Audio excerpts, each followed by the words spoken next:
Hello, everybody, and welcome to the Gold Advertising TV Standard Session for MediaTel Future of TV Asia event. My name is Jeremy King, and I am CEO of Festival of Media. But today, I'm going to be the moderator of a fantastic panel that is going to look at TV advertising across APAC. What are the key trends? What are the key insights? What makes a TV campaign fantastic and delivers the right results and the effective results for brands and clients who are delving into TV advertising? To do that, I have two wonderful judges who partook and were part of the jury at this year's Festival of Media APAC Awards. So we have Janelle Hung, who is a guru at Twitter and is all things media and programmatic. And we have Gaurav Verka, who is from P&G and is also their global media lead based in APAC, which is very exciting. Welcome, guys. Thank you so much.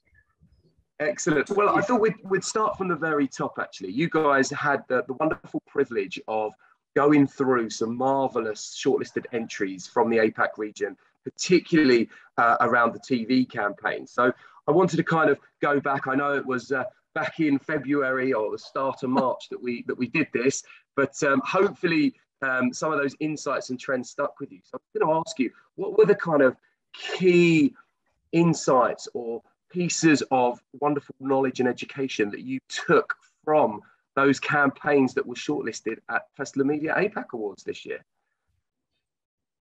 Janelle. Should I start? First. All right. So it does feel like a very long time ago. But what really struck me, I think, looking at those great campaigns was, the challenge they have is breaking through the noise, right? There's a lot coming at us. Everyone was trying to throw the flashiest, the fanciest, the zingiest message in little clip, but what was really great, what really stood out was anything that really took an insight and had an emotive hook to it. I think that and using something that was maybe, able to reach out to people who were trying to make a choice, trying to go, okay, I need to do this and this. There's a lot coming at me. What can I do? Any kind of campaign that showed very clearly how they could do that really struck out. It was really just like, wow, it didn't matter what it was, what the product was, what the feature was. They were basically kind of feature benefit selling at its best through emotion and through just making it really simple. Because right now, I think, we have attention spans of goldfish. And if you can't catch me, you've lost me. Right? So those really stuck out. Fantastic. I think Jen is well said. Well said. I think I'll just build on that. I think it's the same sentiment that I also sensed. I think the way I was looking at it, it's different. I mean, there was a category about the best use of television, and I'll cite a couple of examples that stayed with me from that. But I think what struck me more was, even if I look at the other category, which is the best use of integrated campaign, I think TV played a role there. And I believe that's a bigger use of TV in terms of how in the integrated marketing channel, TV plays its critical role and it goes beyond. And couple of campaigns that actually stayed with me. One is the P&G India's Ariel one. I'm from P&G, so I'll talk about that first. But the Ariel Share Your Load, right? I think the insight there was really about how the fathers and sons are spending time in front of television while the housewife as well as the working woman are cooking and they're not contributing to the chores.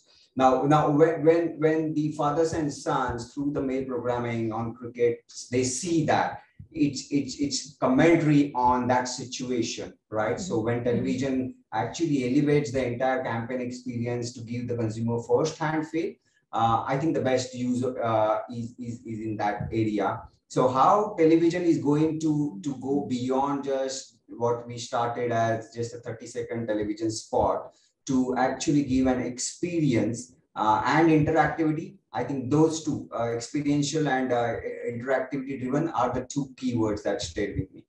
Yeah. And the opportunity on top of that too, to be able to build on it. And, I'm all like, so Twitter always says you're part of the conversation or be part of the conversation. And I feel like that's never been more relevant, right? When you're watching TV, whether it's yourself or whatever, you don't just want to turn to your friend and be like, wow, that was cool. You want to tell everybody that was cool.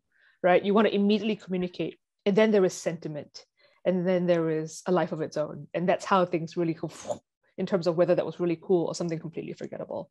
So if you're able to trigger that very quickly, I think that's success.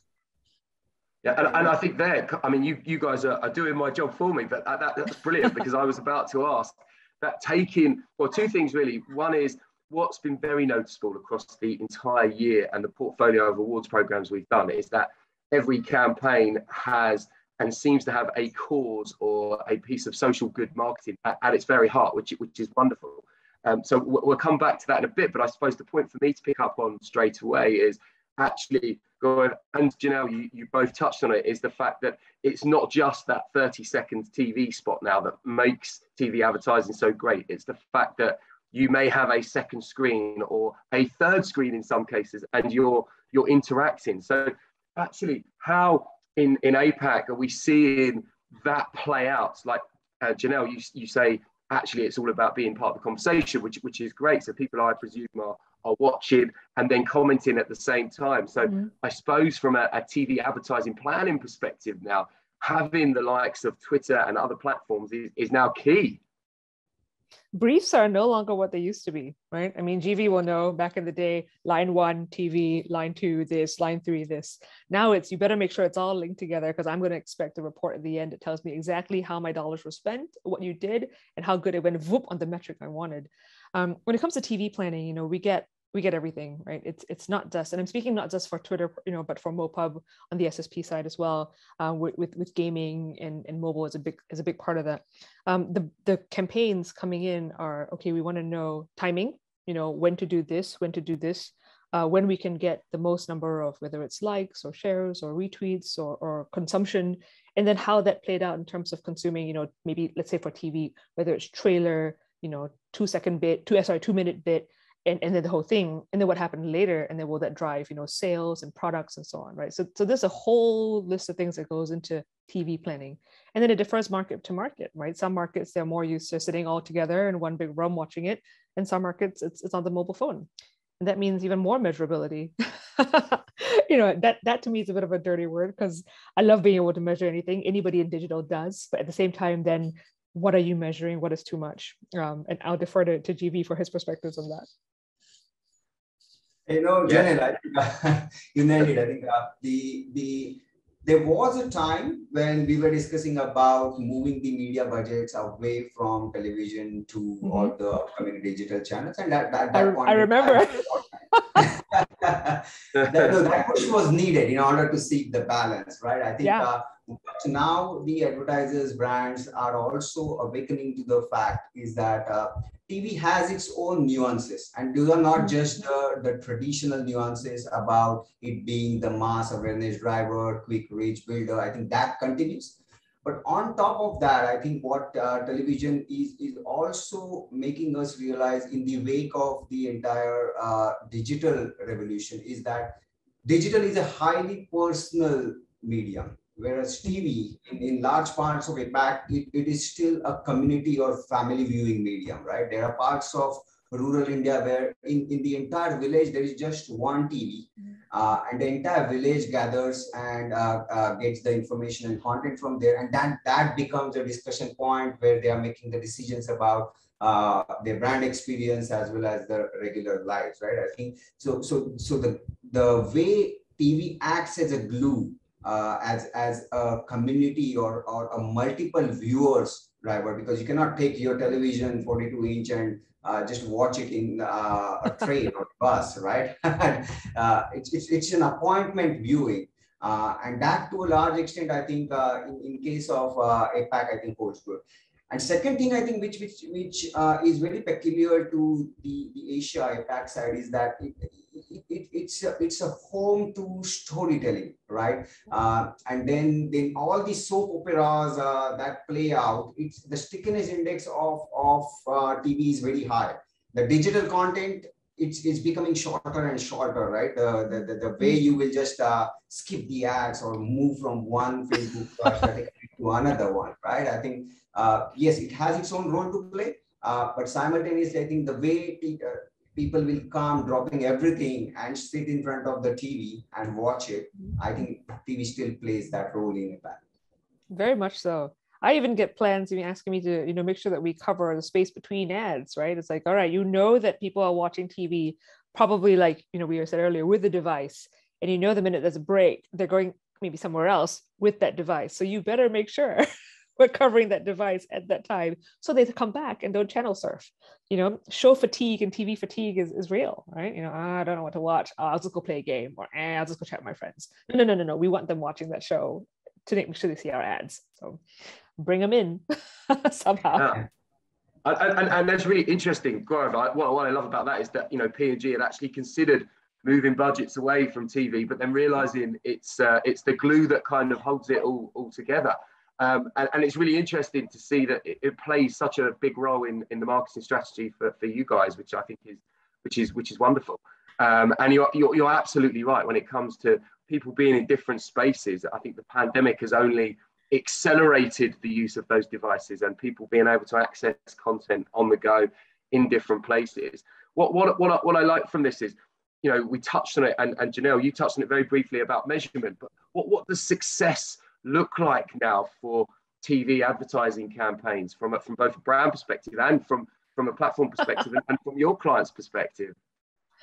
Oh man, I kind of miss the days when it was just like, all right, we'll just take the metrics that the channel broadcaster gives us, and we're going to assume that for whatever we play. Those days are dead. Just in case anybody was wondering, those days are gone. It's funny because everybody wants to measure as much as they can, right? But ultimately, what I'm still seeing is I want to know share of voice. I want to know my reach. I want to know my incremental reach. I want to know my optimal reach and frequency. It's still very much these kind of standards that are coming up and KPIs, if you will, across a lot of the campaigns I'm seeing. There are some folks who want to look at it more in terms of like this kind of testing, obviously going into which is the optimal time, the optimal audience, the optimal screen. So that's coming up as well, but it's hard to do. I don't know that we've got a uniformity in that yet. And for this, I'm sure GV probably has loads more. I feel like P&G and all the data that they like to collect will probably have way more insight into this piece. But for now, I feel like it's still kind of nascent. It's like OTT, I feel like exploded, in the last year, right? And thanks in part to the pandemic. So people are still very much figuring out what's the valuable metric. Yes. Yeah. Okay. I'm not going to just because you put me on the spot in terms of having a lot of metrics. Yes, absolutely. Yes, I think digital provides a lot more measurability and a lot more metrics, and programmatic TV will start catching up on that. But I typically look at it very differently, right? I think at the end of the day, what television needs to bring to table, if we just distill it, beyond the metrics and measurability, I think to me the success criteria is one. At the end of the day, from the consumer standpoint, what they are looking for is basically the content and entertainment. Now, which screen provides that, whether it's a 5-inch screen or a 50-inch TV, that is immaterial. But to me, the future of television success metric in my mind is that when you put an advertisement out there on a TV, it might become just a 30-second spot, but how much does that drive the buzz on the social world or the digital world will decide the power of that content, right? So for example, if SK2, when it launches Beauty is No More competition in Olympics, right? I think we were measuring the success in terms of how much social buzz it actually drove and how much organic coverage on TV itself it got, right? So yes, there is advertising, but how are we leveraging the power of that content where the advertising ROI actually is not measurable because it is resulting in a very different spin-off, which you cannot directly attribute it to what you have done on TV. I think that to me is a real measurement of success for TV in future. How it breeds interactivity, how it spins the digital social world conversation, and how then it takes the brand to the next level.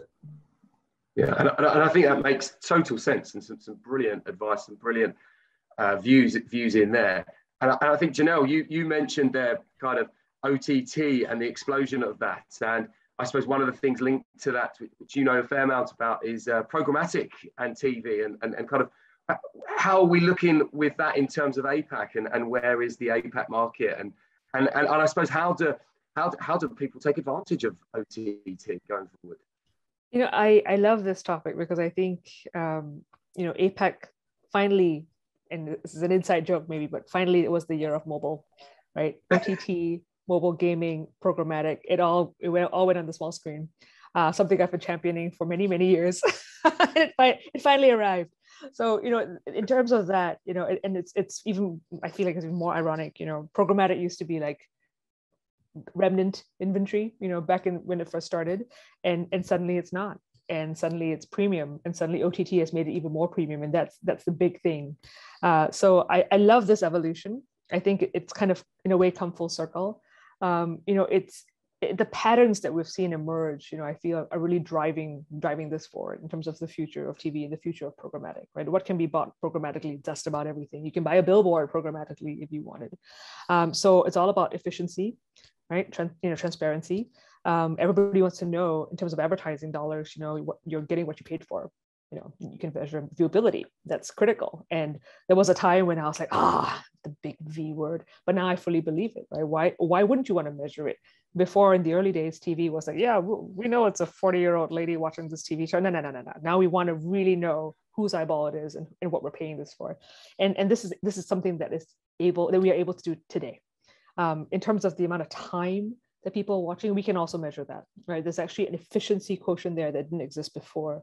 And so, to GV's point about, the full integrated marketing plan, then that goes into how much time goes into this spot that then becomes, organic spinoff, paid spinoff, and then the sentiment measurability that comes along with that. Was it a good thing? Was it a bad thing? What can I do to counter that, right? If, let's say, I thought this was a really cool statement against some big social platform, and it turned out that I got that fully wrong, I could counter that maybe another channel, because maybe people are like, oh my God, brand A sucks, blah, blah, blah, sentiment goes down. But then you're like, all right, I'm watching this, it's happening right away. I'm not going to wait like over the weekend to go, oh no, I can actually maybe funnel quickly a positive spin, activate a different channel, and combat that.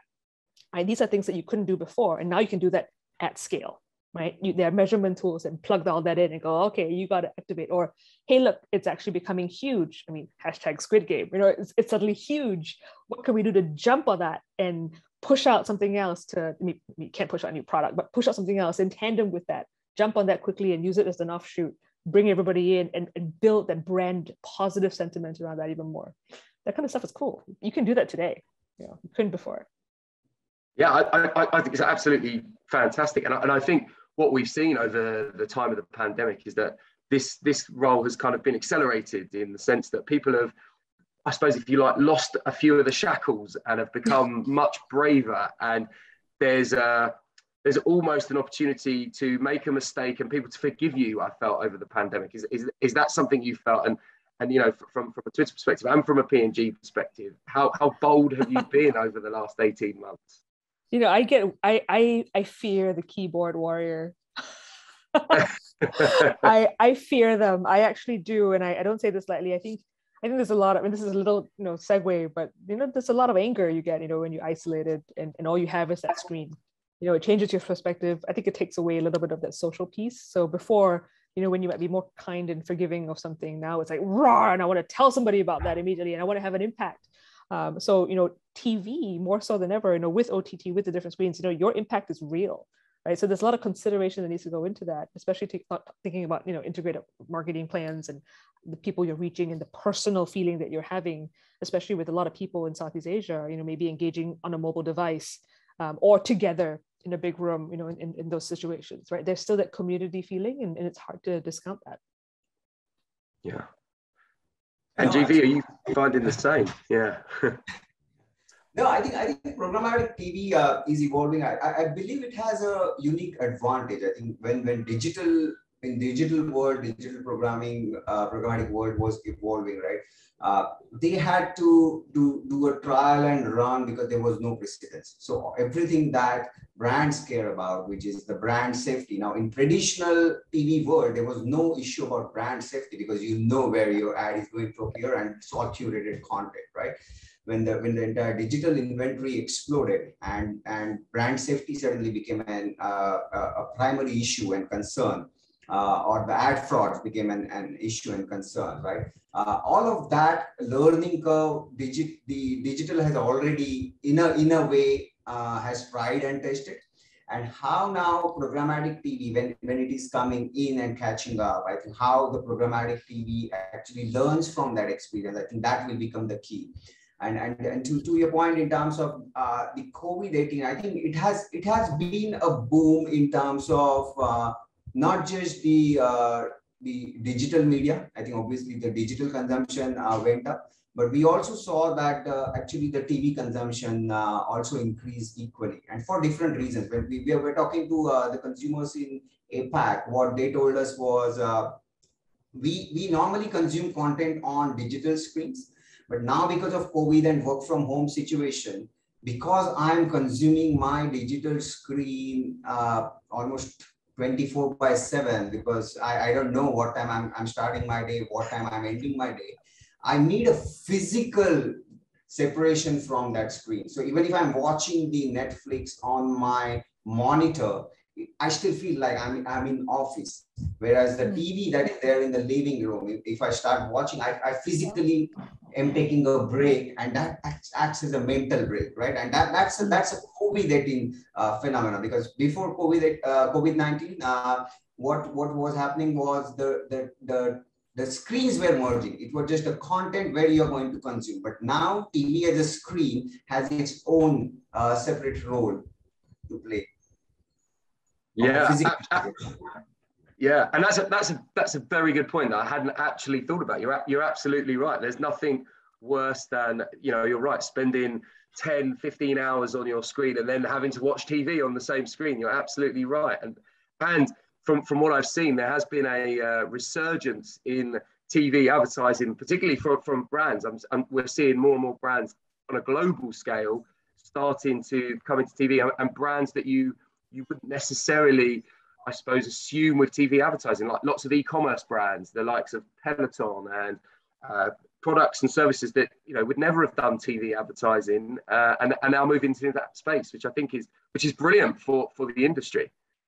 And look, I suppose the question I have around all of this is, what are the biggest challenges in getting? I suppose we'll start with you, Janelle, and then we'll come to you, GV. But I think from a client perspective, Janelle, what are the biggest challenges you face when you're talking to clients about how they kind of create those integrated, collaborated TV campaigns? And then GV, from your perspective, what are the biggest challenges you face internally when you're going to your bosses and selling in an idea that evolves around TV, when they're very much, maybe we should go esports, or we should be digital, or we should go live? How is that playing out with you both? Well, I feel like that just ties us back kind of to the beginning. It's all about that spark. For me, when I see what makes good advertising, it's like, it's not just the money. A lot of folks can just throw money at things. We'll just take over every single screen, but it's that spark, and it's that story, and it's a connection. Content is key. GV, that you remember this back in the day, SK2, which you reminded me of just now, they had a Change Destiny campaign. Which was, to me, from what I heard from the outside, was born of a spark, and from the idea of these leftover women in China, and how people wanted to seize, their independence and change their destiny, and not just be, okay, this is my path, I shall do it. And I who do not use makeup very much, ran out there and bought some SK2 probably that weekend, because I was moved, and at the time, there was already a lot coming at us, maybe less so than today, but there was still a lot, right? Choices are crazy. Is it financial? Is it just the brand? Is it the star of the ad or whatever? So there's a lot coming at you that's going to make you, just have that connection and go, I want that, right? And that connection and content, that's that magical sweet spot for me. It doesn't matter what else you throw at it. If you can grab that and just go, I belong, I get you, you get me, you want to talk to me. I feel like that'll take you places. Hey, Janelle. Thanks for sharing that one. I think I'm glad that you're using SK2. Keep using. You're looking much younger. I thought so. Okay. I think on that, I think I have 4 points. I think on that one. Let me quickly build on that. I think in terms of more so not the challenges, but how we can build on that, right? I think first one is the how are we even designing the content for TV. I think that needs to undergo a change, and what we learn, and interestingly, I think when Facebook was there, everybody started designing for Facebook. What we saw was when Instagram came, and you start designing content for Instagram and then put it on Facebook, it actually finds a lot more likes, a lot more click through, a lot more engagement, right? So you're designing content which is cooler, and then putting it on all the other platforms. So I think how do you design the content that will actually sit on, which is a digital native content, and then scale it back to TV that is going to look sexy and different versus, let's say, a 30-second spot, right? So how are you merging the scenes? I think that's point one. And I think a lot of brands are taking that leap right now, where you feel as if it's your mobile screen in terms of the ad that you're watching. I think that's one. Second one, I think the role of TV content needs to be defined very sharply, because now with the advent of so many screens that are available, if we just take the age-old thinking of, okay, create one content and the role of any platform is just to give me incremental reach, then we are treating media as a distribution mechanism. And that's not really true in the modern world, right? I think everything that we talked just now, which is one is a community viewing, one is the place where they are not doing some activity, but just relaxing and taking the information in. They're going to be discussing it with their family and friends, etc. Then what is the kind of message that needs to stay there, which otherwise other mediums cannot relay back? So I think that definition of the role clarity, I think that's the second one. I think the third and fourth are about building the addressability. So how do we test the content on digital and then take the ideas for that to scale on TV? Because what used to happen was making the TVC itself is a long process, and then most of the advertisers design the TVC to run it for like 6 months, 8 months there. That's how the traditional TV model work, right? Now, if the shelf life of the entire TVC needs to be faster, and you need to build in the consumer pulse on that, how do we actually take the insights by testing the TV content on digital and then adapt your TVCs on the go in order to make it more contemporary and more relevant? I think that plays a role. And the last one is about how the TV can build the viewer engagement. I mean, I've seen the ads in the judging process where they were using the on-screen QR code. And I think generally you are here, I'm going back in 2015, but the Volvo Twitter campaign about whenever you see an ad of a competitive car on TV, just tweet about the Volvo, right? I think that was brilliant use of TV screen. I think how we build that viewer engagement, I think that's the fourth point. I think these four challenges as an industry, as a collective community, will need to address in the short term. Yeah, and look, that's absolutely fantastic. And I think from those points, that's where you reach that gold standard, right, of TV advertising. And I suppose, look, my final question, I know we only have a couple of minutes left, would be, you know, in terms of what the future holds, are you guys seeing much more creativity and innovative ideas being pitched to you from clients? Are you seeing, you know, agencies coming to you, GV, and giving you and really understanding how TV should be working for a brand? You know, absolutely. I'll say that I think the earlier when there was a creative discussion, it was really about what can fit into that 30-second TV, right?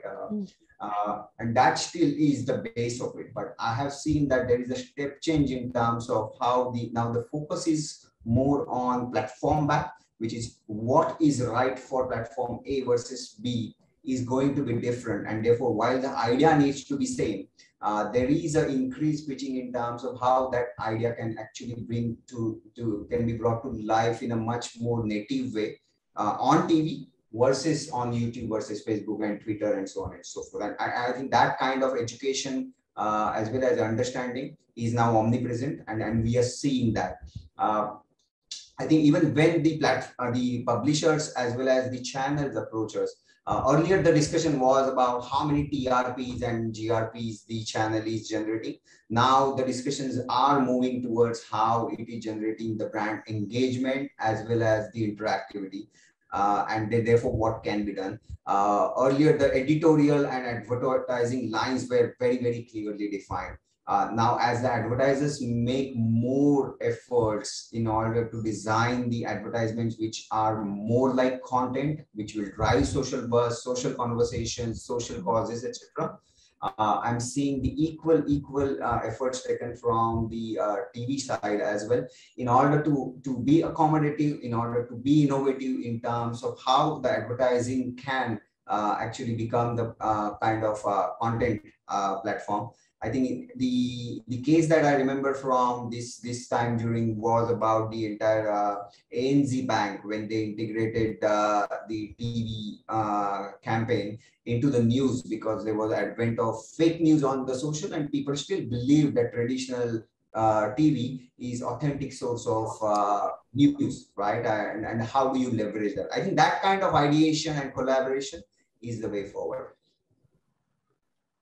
Fantastic. No, that's great. And I'm seeing we are at time. So even though we're in the virtual world, the good news is that next Thursday and when people are watching this, we can ask questions. So I'm sure we'll get some audience questions. But look, I want to thank you both for a fantastic insight there. Absolutely brilliant. Thank you for agreeing to come on a very late on a Friday afternoon and mid-afternoon for you, GV, as well. So Janelle and Gaurav, thank you so much for your time. It's been a fantastic panel.